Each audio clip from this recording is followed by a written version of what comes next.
oleh Allah, diturunkan lewat malaikat Jibril. Malaikat Jibril memberitahukan kepada baginda Rasul sallallahu alaihi wasallam, menyampaikan dengan hadis-hadis beliau kepada para sahabat.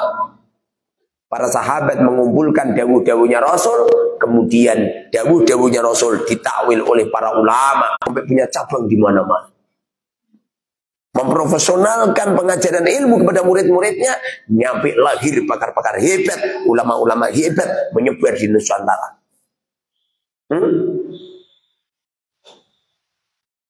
Dengar ini. Ilmu ini lewat silsilah para ulama, para kiai. Jangan pernah engkau mengambil ilmu dari seorang kiai yang kiainya tadi tidak bersandarkan pada ulama yang lain, apalagi nyampe beliau tidak mendapatkan izin mengajar dari gurunya.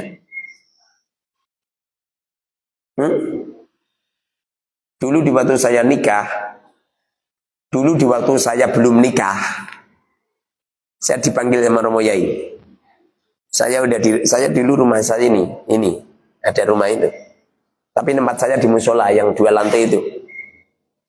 Itu musola itu, apa itu yang dibuat toilet itu rumah saya itu.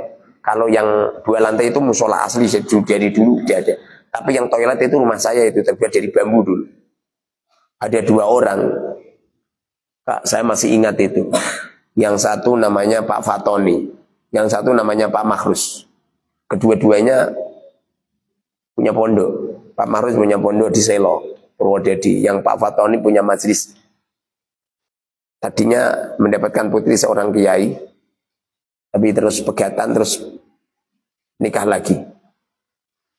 Ini 2 orang datang ke tempatku, ngomong sama saya, Pak, panjenengan ditimbali Romo Yai. Senengku. Paham? Seperti dipanggil sama kekasih.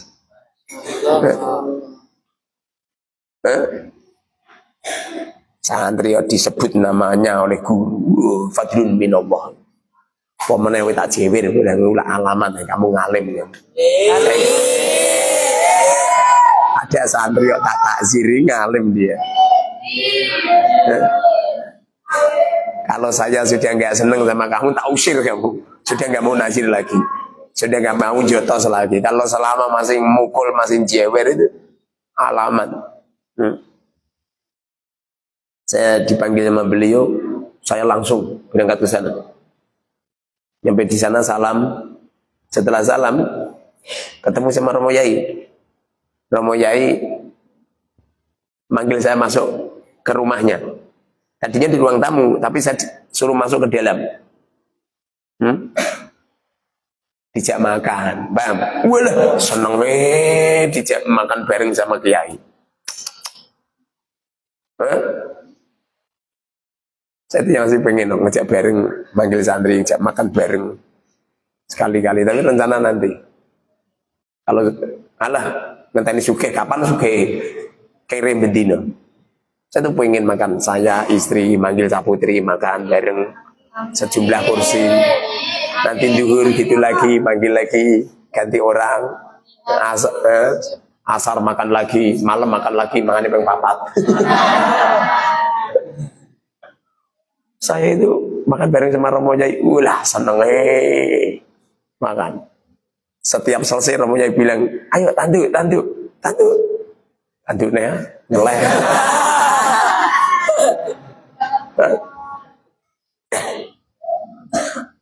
Romo Yai saya makannya wakeh. Wakeh. Tanduk itu tinggal isi tanduk meneh. Tangeti tanduk meneh tak berarti asem.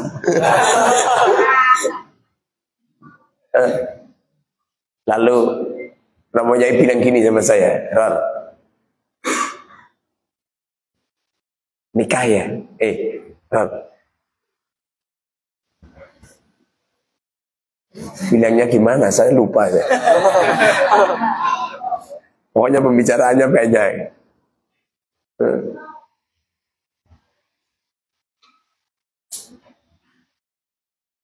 Di rumah ada santri, Ron. Injih ya, ada injih wonten. Jadi saya punya santri itu umur 22 tahun, masih bujangan. Saya disenangi sama cewek itu udah lama. Dari umur 22 tahun itu santri putri udah banyak. Ya banyak ini. Lalu beliau bilang, Dewi santri yuk, dan Dewi buju. Punya santri yang nggak punya istri gitu. Saya diam aja sambil menikmati makan. Tanti terus sih. Ngerti ngono gue kerasa tanti kerasa. Saya lihat menu-menu banyak. Dan ruang makan Romo Yai saya itu, masya Allah, menu banyak. Tapi mejanya besar meja saya. Meja saya terbesar. Satu desa mungkin yang punya meja paling besar meja saya mungkin. Dan mungkin paling mahal mungkin.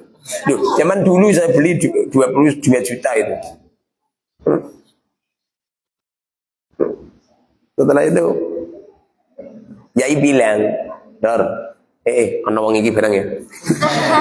Dor, coba Dor, kamu milih cah putri. Tadinya bilang gini, nikah ya, dereke sendiko dawuh Yai. Dor, coba pilih santri putri. Saya nggak mau. Saya nggak ingat kalau Romo Yai punya santri putri. Punya anak putri. Mamanya saya ingat toh putri ini jenengan tawon Yai.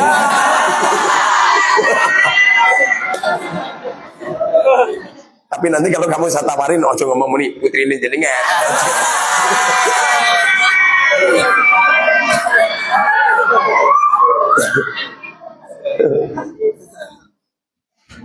Milih sapodor. Saya disuruh milih saputri. Dalam pikiran saya, santri putri yang paling cantik dan paling pintar, cerdas dan hebat namanya Siti Mahmudah. Tapi saya tidak ngomong. Mboten Yai, dereke panjenengan. Ya wis. Sampai ke wong tuamu ya. Sampaikan ke orang tuamu ya, kalau sudah saya lamarkan ya. Lalu saya bilang gini, Yai, ayah ibu saya sudah punya pilihan untuk saya. Dan sudah dilamarkan. Kebetulan, gak usah tak dewi wongi lah. Nanti kalau videonya dibaca gimana ya. Kebetulan ayah ibu saya sudah melamarkan. Setelah itu Romo Yai bilang, coba tak istikharah ini bisik. Romo Yai istikharah, saya masih di meja makan, masih makan ya. Romo Yai masuk di kamar. Setelah masuk di kamar, nggak begitu lama keluar lagi. Lor, jangan, nggak baik. Lalu saya bilang, njeh Yai, sedikit dawuh, ya wis, kamu pulang, sampaikan ke orang tuamu, sudah saya lamarkan. Saya pulang ke kepala saya pusing, nggak jadi pulang saya, nggak jadi pulang. Kebetulan santri-santri saya putri banyak. Dulu saya sudah di pondok sudah ngajar santri. Saya nggak jadi pulang ke rumah. Saya silaturahim ke santri-santri saya yang sudah nikah. Jadi saya dulu masih bujangan. Itu punya santri-santri yang sudah saking lamanya ngajar sampai sudah nikah. Karena datang ke tempatku itu umur 18 tahun, 19 tahun, banyak nikah malah makan mondok. Santri-santri ini saya mintain nasihat. Semuanya ngomong, Ustadz, Pak Yai, ikut Romo Yai aja. Ikut Romo Yai. Nanti akan dipilihkan yang terbaik. Pusing saya. Sebabnya rata-rata kiai saya diguleno ki wong wedoke solihah. Biasanya wong anak solihah rapat ayu. Coba kalau sing solihah rapat cantik kan? Ya kan? Kayak gini-gini kan rapat cantik kan. Sing cantik-cantik yang manja-manja kabeh. Sing cantik-cantik malah rapat solihah. Sing cantik-cantik iku nak ceriwe. Nang ngomong ya jengking-jengking. Cantik-cantik. Sing salihah yang rapat cantik kan. Saya semakin pusing saya. Santri-santri bilang, Ustadz, Udah ikut sama Romo Yai aja, nanti dipilihkan yang salihah. Pusing saya, sebab rata-rata dari hasil penelitian saya ngajar itu tuh. Santri yang cantik-cantik itu rapatnya salihah. Sing salihah rapatnya cantik. Waduh. Saya semakin pusing, silaturahim ke santri lagi. Gitu semua. Ulang saya. Di waktu itu Muhammad belum lahir itu. Percaya nggak? Belum lahir. Tuh, calon suamimu yang daftar.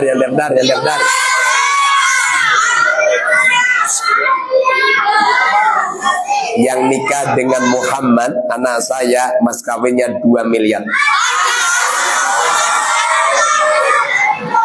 2 miliar. Dan daftar.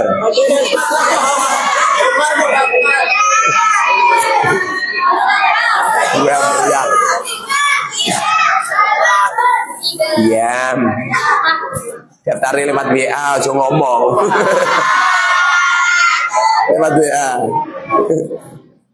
Mau diadakan audisi.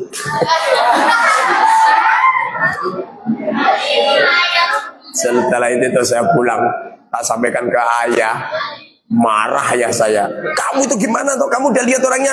Belum. Nah, orangnya mana? Gak tahu. Lu gimana tuh kamu? Makro nikah seperti itu, harus tahu orangnya gitu. Saya mikir benar juga ya Bapak ya. Maksudnya harus tahu orangnya.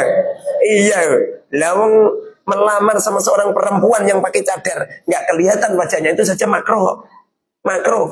Kamu nanti kalau ada lelaki yang pengen meminang kamu, dibuka Siti, jos.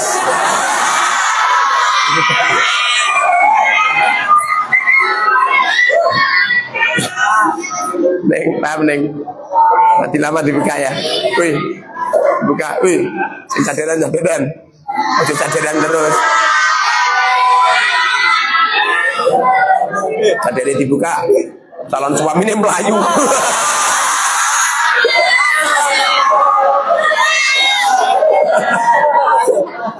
Tidak seperti yang dibayangkan. Sabar, innallaha ma'as-sabirin. Kalau kamu sabar, akan mendapatkan seorang lelaki namanya Sobirin.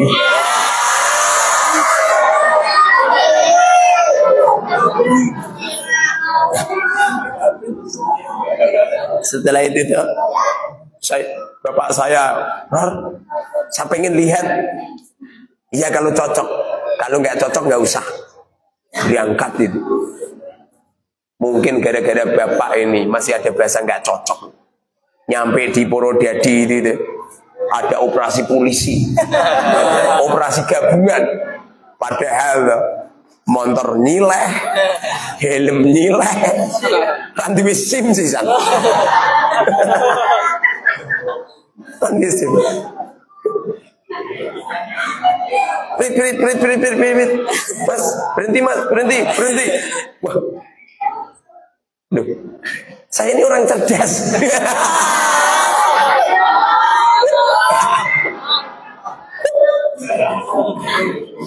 Dulu di waktu saya belum punya SIM, nggak pernah ketangkep saking cerdasnya. Bareng wes duwe SIM, ora pernah operasi. Ya Pak. Mikir. Ya Pak. Polisinya ngetut tak rating ngiri. Motornya masih motor klik gitu, tak masuk ke 1. Klik. Berhenti. Iya Pak. Nanti Pak, sana Pak ini.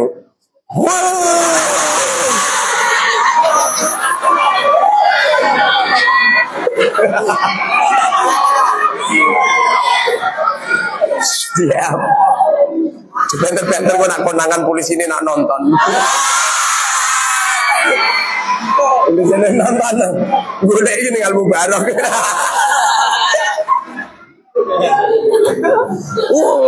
Dicegat polisi. Polisi ini. Polisi ngene-ngene. Tak kuwepotkan bapak saya tadi jual tas.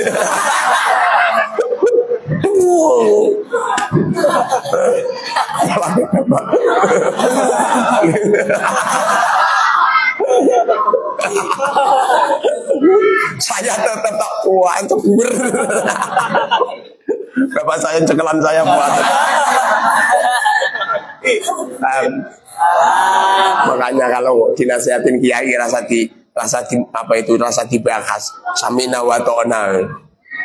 Itu mungkin gara-gara bapak saya masih ragu gitu. Ya, untuk jual tosan nih. Jual tosan polisi asli ya. Jujur gue ilm. Jujur gak jatuh. Jual atau polisi ini tak santet tak. Loh kebetulan saya di Batu itu ahli perdukunan. Saya belajar ilmu perdukunan lama di Jawa Timur. Ya. Nyampe di dalam Romo Yai, alhamdulillah ketemu. Baru kali itu dada saya ini tuh. Biasanya saya kalau ngajar santri itu nggak pernah dredeg. Bagaimana gini beres. Nggak pernah dredeg. Hanya kali itu saya.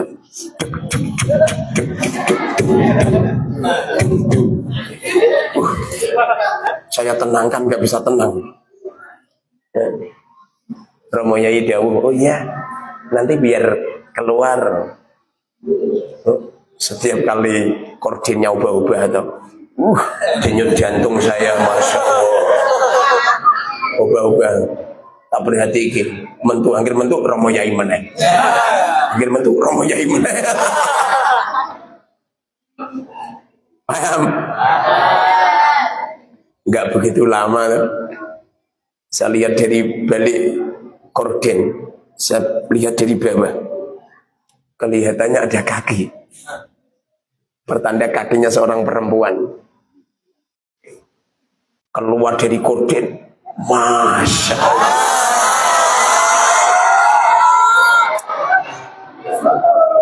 Saya tidak pernah berdoa, tapi di pondok tuh saya mengatakan Cak Putri itu orang luar biasa. Solihah, alim, luar biasa. Angel, paham? Cari orang seperti itu angel.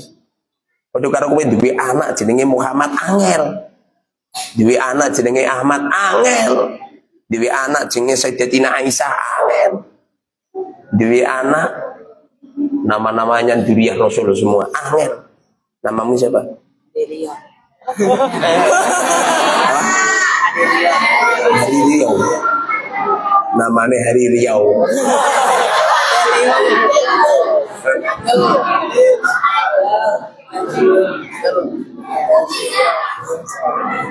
Saya cerita ini toh maksud saya ngajar ini toh sudah atas izin Romo Yai. Anaknya saya dipanggil dan dipilihkan seorang istri, berarti Romo Yai sudah ngizinin.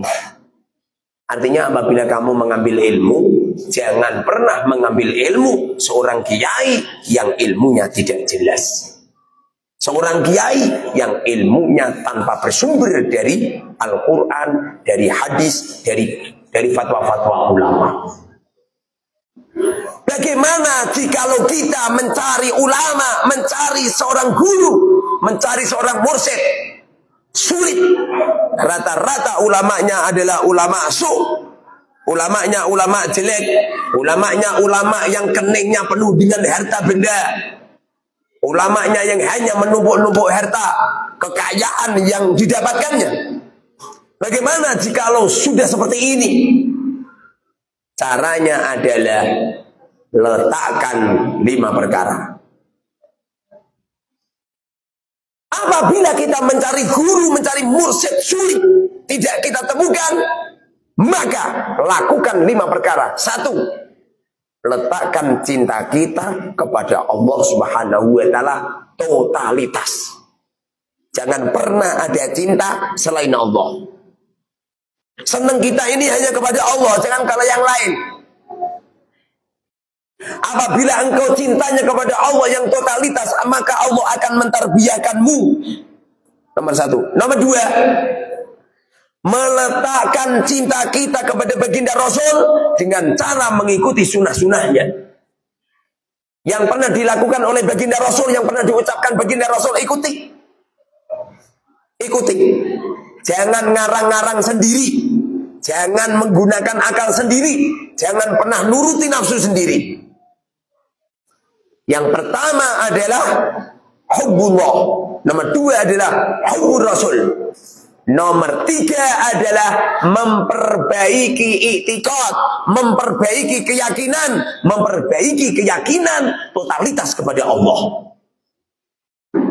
Memperbaiki iktikad, memperbaiki akidah, sing genah. Jangan pernah punya akidah yang meleset. Jangan pernah punya akidah yang bertentangan dengan aturan syariat. Nomor tiga. Nomor empat, lakukan sabab. Cari harta yang halal, cukupi keluargamu dengan harta. Bahkan menurut saya, dan menurut saya ini mengikuti, dan ulama-ulama itu mengikuti dawuhnya Rasul. Yang pertama kali yang didahulukan adalah urusan dunia ini. Urusan dunia dulu diperbaiki, kemudian urusan akhirat. Sebagaimana Allah berfirman, Rabbana atina fid dunya hasanah. Dunia dulu apa akhirat dulu? Dunia dulu. Dunia diperbaiki. Nanti kalau dunia kamu nggak kamu perbaiki, langsung akhirat, walah sholatnya khusyuk. Jebul-jebul mulai nyolong sandal. Walah biasanya tahu tahajud, malam-malam sholat tahajud, jebul-jebul balik ning kamar ngangkat kotak amal. Ini gara-gara mendahulukan akhirat, melupakan dunia. Dunianya diperbaiki, maisanya diperbaiki, pekerjaannya diperbaiki, cari harta yang halal. Yang nomor terakhir, nomor 5 adalah sibukkan harta bendamu untuk umat. Sibukkan tenagamu untuk umat. Sibukkan ucapanmu untuk umat. Sibukkan seluruh panca inderamu untuk umat. Apabila engkau melakukan 5 perkara ini, maka allamallahu ma lam ta'lam. Allah akan memberikan ilmu kepada kamu walaupun kamu gak punya musik. Allah akan meletakkan ilmu kepada kamu walaupun kamu tidak punya guru tarbiyah. Paham? Apabila kamu sulit menemukan guru yang baik, lakukan 5 perkara. 1. Mencintai Allah melebihi segala-galanya. 2. Mencintai Rasulullah melebihi segala-galanya. 3. Memperbaiki itikad. 4. Bekerja cari makanan yang halal untuk mencukupi keluarga, untuk mencukupi kebutuhan. Dan yang terakhir adalah pikirkan sosial. Pikirkan sosial. Jangan pernah mikir diri sendiri. Semoga saja sedikit cerita intermezzo. Biasanya sering saya ceritakan ya. Kamu paham kenapa sering saya ceritakan? Biar engkau mencintai aku melebihi semuanya. Paham? Ciri-ciri guru yang cerdas adalah guru yang menceritakan kisah-kisahnya kepada murid. Kemudian murid itu akan sami'na wa ata'na. Sami'na wa ata'na, mengikuti. Sampeyan sama ngikuti apa kata saya. Wah, juga blegejet. Amin. Ibu kota Indonesia pengen dipindah ke Kalimantan, silahkan pindah ke Kalimantan. Di Demak akan ada kerajaan. Paham? Ibu kota Indonesia dipindah sana, di Demak akan ada keratonnya, akan ada kerajaannya. Paham? Pusatnya di kuburan. Amin amin ya rabbal alamin. Alhamdulillahil alamin. Allahumma salli wa barik ala sayyidina Muhammad wa ala sayyidina Muhammad. Rabbana atina fid dunya hasanah wa fil akhirati hasanah wa qina adzabannar. Walhamdulillahi rabbil alamin. Al-Fatihah.